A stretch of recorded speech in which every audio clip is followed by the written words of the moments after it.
What happens if one narrow stretch of water suddenly stops functioning? Not partially disrupted, not slowed down, completely shut. Because that is the risk building right now in the Strait of Hormuz, a location most people never think about, but one that quietly carries nearly a fifth of the world's oil every single day. And right now, that system is under pressure, not from a single event, but from a combination of military activity, strategic signaling, and rising uncertainty. This is not just a regional issue. This is a global pressure point, and if it breaks, the effects will not stay contained. To understand why the Strait of Hormuz matters, you have to stop thinking of it as a place on a map and start thinking of it as a system that operates continuously, every hour of every day. What moves through this corridor is not just oil. It is the energy foundation of the global economy.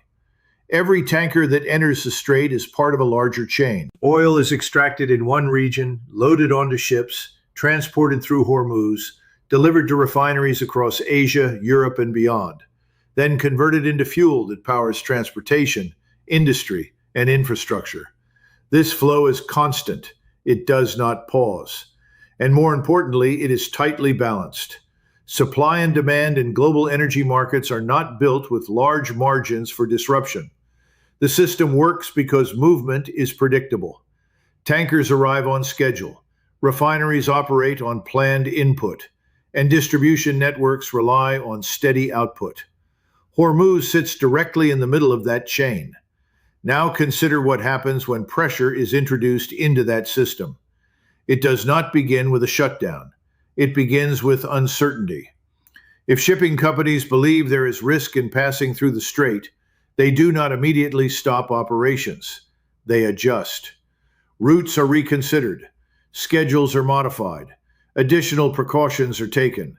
But each adjustment has a cost. Insurance premiums increase because risk increases. Crews require higher compensation for operating in uncertain environments. Delays begin to appear as vessels slow down or wait for safer conditions. At the same time, buyers of oil begin to react. They anticipate possible disruption and adjust their purchasing behavior. Some secure additional supply early. Others delay transactions, waiting to see how the situation develops. This is how pressure begins to move through the system. It starts in one location, but it does not stay there. Financial markets respond almost immediately because energy pricing is not based only on current supply. It is based on expected future conditions. If there is even a possibility that flow through Hormuz could be disrupted, that expectation becomes part of pricing. And once pricing begins to move, the effects spread outward. Fuel costs increase, which affects transportation. Transportation costs affect the price of goods. Industries that rely heavily on energy begin to see rising expenses. This is how a narrow waterway influences a global system, not through a single event, but through a chain reaction. Another critical factor is the lack of flexibility in this system. There are alternative routes for energy transport, but they are limited. Pipelines cannot fully replace maritime shipping. Other sea routes are longer and less efficient. This means that when Hormuz is under pressure, there is no immediate replacement capacity that can absorb the shock. The system does not reroute easily. It absorbs pressure until it reaches a point where adjustment is no longer sufficient. That is the moment when disruption becomes visible. But by the time that moment arrives, the system has already been under strain. This is why Hormuz is often described as a choke point, not because it is narrow in geography, but because it concentrates a critical function into a single pathway. And any system that depends on a single pathway becomes sensitive to pressure at that point. This is the deeper reality behind what is happening right now. The risk is not only that Hormuz could close, the risk is that the system connected to it is already reacting to the possibility. And when systems begin to react, the effects are already in motion, even before any physical disruption takes place. When people hear the phrase Hormuz shutdown, they often imagine a single dramatic moment, something sudden, something visible, a clear line where the strait is open one day and closed the next. But in reality, that is not how a system like this stops functioning. A shutdown of Hormuz is not an event. It is a process. And that process begins long before any official declaration or visible blockade. The first stage is not closure, it is hesitation. Shipping companies operate based on calculated risk.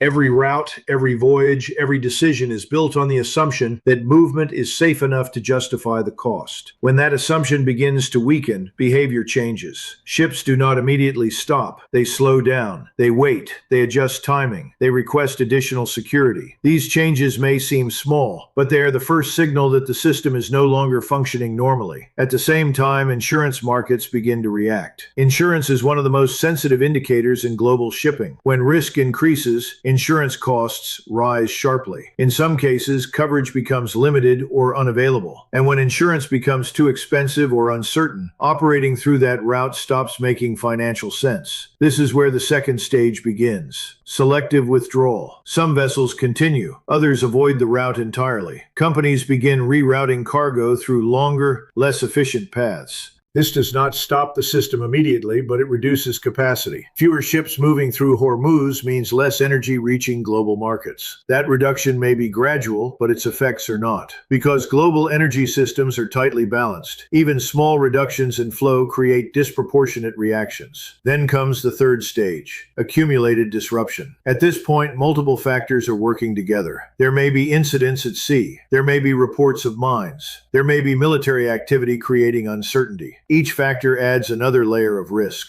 And as risk accumulates, confidence disappears. Confidence is what keeps systems moving. Once confidence is lost, behavior changes rapidly. Ships stop entering the strait. Existing vessels clear the area. Traffic drops sharply. And this is the point where shutdown becomes visible. Not because someone declared it closed, but because the conditions required for it to function no longer exist. This is what makes a Hormuz shutdown so complex. It does not require total physical control of the strait. It only requires enough uncertainty to make normal operations unsustainable. That is the key difference. Control is not always about presence. It is often about influence. If the environment becomes unpredictable enough, the system shuts itself down. And once that happens, reversing it is not immediate. Even if conditions improve, confidence takes time to return. Shipping companies need assurance. Insurance markets need stability. Operators need clarity. Until those conditions are restored, the system remains disrupted. This is why the idea of a shutdown is more serious than it appears, because by the time it is clearly visible, the process has already been underway for some time. The system does not fail in a moment. It reaches a point where it can no longer operate as designed, and that is when the real impact begins. When disruption begins to affect Hormuz, the first system that reacts is not physical, it is financial. Energy markets move faster than ships. They respond not to confirmed events, but to expectations. The moment there is a credible risk to supply, pricing begins to adjust. This happens because oil markets are built on forward-looking behavior. Traders, institutions, and governments are constantly trying to anticipate what will happen next, not just what is happening now. If the flow through Hormuz appears uncertain,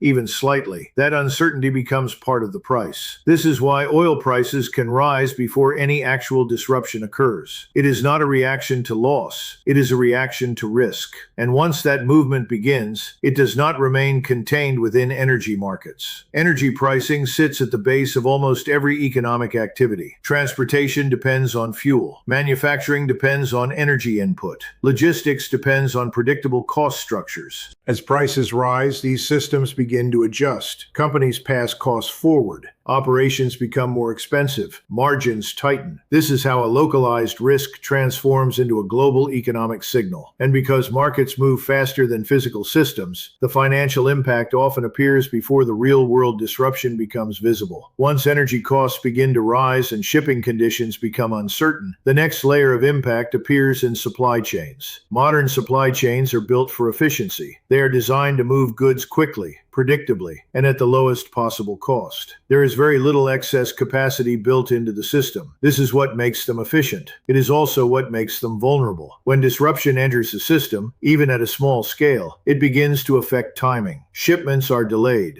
routes are adjusted, schedules become less predictable. At first, these changes seem manageable, but as delays accumulate, the system begins to lose synchronization. Goods that are expected at a certain time arrive later. Production schedules are affected. Inventory planning becomes less reliable. This creates a cascading effect. One delay leads to another. One adjustment creates additional complexity, and over time, the system becomes less stable. Costs increase not only because of energy, but because inefficiency begins to spread. This is how disruption moves from the energy layer into the operational layer of the global economy, not through a single breakdown, but through accumulated stress across interconnected processes. As pressure builds in supply chains, the effects begin to spread beyond specific industries and into the broader global system. Countries that rely heavily on imported energy are among the first to feel the impact. Their economies are directly tied to stable energy supply. When that stability is threatened, their costs increase immediately. Governments are forced to respond. They may release strategic reserves. They may adjust policy. They may attempt to stabilize markets through intervention. But these responses are reactive. They address symptoms, not causes. At the same time, industries that depend on stable inputs begin to adjust. Manufacturing slows. Production costs rise. Investment decisions become more cautious. This creates a shift in economic behavior. Growth slows. Uncertainty increases. Risk becomes a dominant factor in decision-making. And as this spreads, the impact becomes global. Not because every country is directly affected by Hormuz, but because the systems connecting them are. Trade, energy, finance, and production are all linked. Pressure in one part of the system moves through the rest. What makes the current situation more serious than past tensions is not just the importance of Hormuz, but the nature of the environment surrounding it. The level of activity has changed. Military presence is higher. Operational interactions are more frequent. Strategic signaling is more direct. This creates a different type of risk. In lower pressure environments, incidents can be managed. Communication channels exist. Time allows for interpretation. Decisions can be made with greater clarity. But in high pressure environments, those conditions change. Decisions are made faster. Information is incomplete. Interpretation becomes more difficult. This increases the probability of miscalculation. And miscalculation is one of the most unpredictable drivers of escalation, because it does not require intent. It only requires a misunderstanding of action or timing. This is what differentiates the current situation. It is not just tension. It is tension operating within a system that is already under strain. At the center of everything happening in Hormuz right now is uncertainty. Uncertainty changes how systems behave. When outcomes are unclear, decisions become more cautious. Shipping companies reduce exposure. Markets increase risk premiums. Governments prepare for multiple scenarios. This behavior is not driven by confirmed outcomes. It is driven by the possibility of those outcomes. And that is what makes uncertainty so powerful. It does not need to be resolved to have an effect. It only needs to exist. In stable systems, uncertainty is limited. In unstable systems, it expands. And as it expands, it begins to influence every layer of decision-making. This is why the current situation feels more fragile. Not because something has already happened, but because the range of possible outcomes has widened.